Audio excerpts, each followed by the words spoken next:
Assalamualaikum semuanya. Kembali lagi bersama saya di channel yang satu ini, di mana kita akan selalu menginformasikan progres pembangunan di setiap harinya kepada kalian semua. Entah itu proyek yang belum selesai ataupun proyek yang baru akan dimulai. Karena hanya di sini kalian akan mengetahui perkembangannya secara detail. Sebelum berlanjut ke pembahasan, dukung selalu channel ini untuk terus berkembang dengan cara subscribe dan nyalakan loncengnya. Dengan begitu, kalian akan mendapat update terbaru jika ada video terbarunya.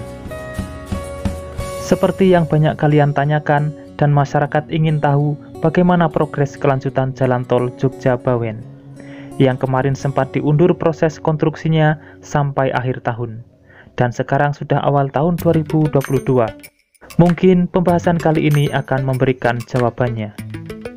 Seperti yang kita ketahui, tol Jogja-Bawen akan memiliki terowongan bawah tanah.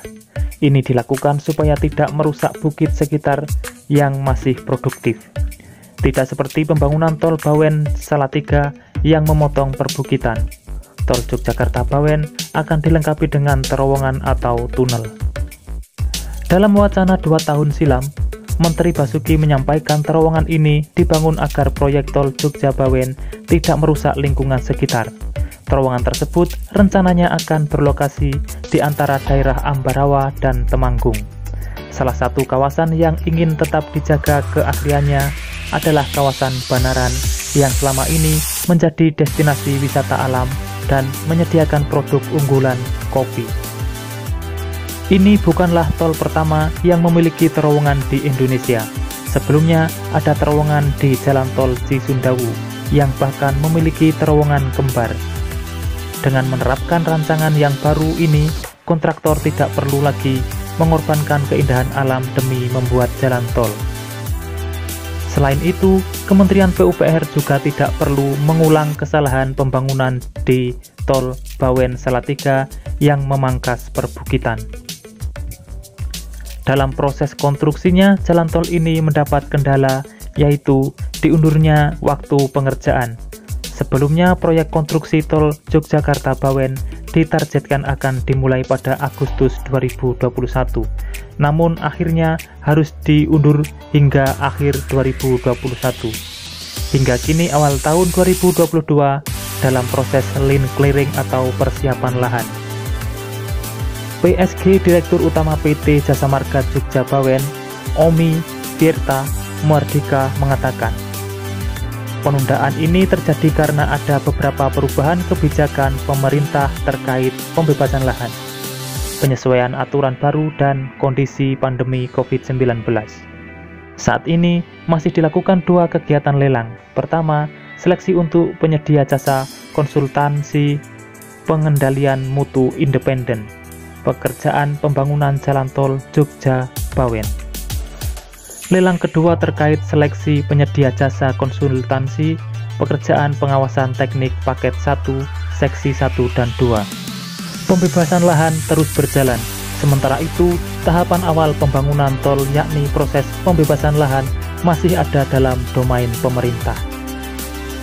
Pembebasan lahan ini juga baru dapat dilakukan setelah keluarnya izin penetapan lokasi. Terdapat 69 desa yang terdampak pembebasan lahan jalan tol Yogyakarta-Bawen. Setelah lahan bebas, Badan Usaha Jalan Tol baru dapat melakukan tahapan konstruksi dengan diawali proses land clearing. Pihak terkait sementara masih berkonsentrasi untuk melakukan pembebasan lahan di beberapa wilayah.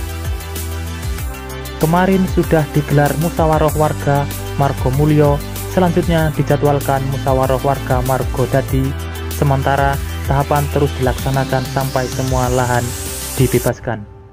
Sementara untuk progres pembayaran uang ganti rugi sudah terserap sebesar 365 miliar di seksi 1 untuk desa Tirtoadi, Sleman. Sedangkan seksi 2-6 masih dalam proses penlok dengan Pemprov Jawa Tengah. Hingga kini lahan yang sudah dibebaskan baru seluas 8,6 hektar dari sekitar 47,6 hektar yang dibutuhkan.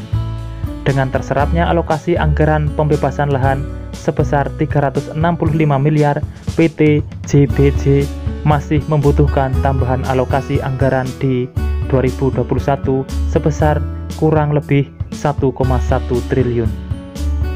Sedangkan estimasi kebutuhan anggaran pembebasan lahan untuk tol Yogyakarta-Bawen sekitar 7,5 triliun. Progres pengerjaan konstruksi juga bergantung dari dana yang telah disediakan LMAN untuk keperluan tersebut. Seperti yang tadi saya singgung, tol ini memiliki 6 seksi, dan tol Yogyakarta-Bawen diperkirakan menelan investasi senilai 14,26 triliun dan masa konsesi selama 40 tahun. Sementara target pengoperasiannya pada akhir 2023, masih ada 2 tahun lagi untuk penyelesaiannya. Jalan tol ini terdiri dari 6 seksi, yaitu seksi 1 Yogyakarta sampai Simpang Susun Banyurejo sepanjang 8,25 km, Simpang Susun Banyurejo sampai Simpang Susun Borobudur sepanjang 15,26 km, dan Simpang Susun Borobudur sampai Simpang Susun Magelang sepanjang 8,08 km. Kemudian Simpang Susun Magelang sampai Simpang Susun Temanggung sepanjang 16,64 km, Simpang Susun Temanggung sampai Simpang Susun Ambarawa sepanjang 22,56 km, serta Simpang Susun Ambarawa sampai Interchange Bawen membentang 5,21 km. Jalan tol Yogyakarta-Bawen merupakan bagian dari proyek strategis nasional yang ditetapkan melalui Peraturan Presiden Nomor 28 Tahun 2017. Tol ini akan dikerjakan oleh konsorsium PT Jasa Marga Jogja-Bawen yang terdiri dari PT Jasa Marga Persero Tbk selaku pemegang saham mayoritas sebesar 60%. Kemudian PT Adikarya Persero Tbk sebesar 12,5%, PT Waskita Karya Persero Tbk sebesar 12,5%, PT PP Persero Tbk sebesar 12,5%, serta PT Brantas Abi Praya Persero sebesar 2,5%. Inilah ulasan lengkap progres pembangunan tol Jogja-Bawen yang bisa saya kumpulkan dan saya rincikan sesingkat mungkin supaya tidak kepanjangan dan bisa kalian pahami. Jika memang ada kekurangan atau yang kalian tahu progres terbaru, bisa tuangkan di kolom komentar. Mungkin itu saja untuk saat ini. Dukung selalu channel ini untuk berkembang, tentunya dengan subscribe dan nyalakan loncengnya. Semoga ini bermanfaat. Saya mohon undur diri dan wassalamualaikum warahmatullahi wabarakatuh. Sampai bertemu di video menarik selanjutnya.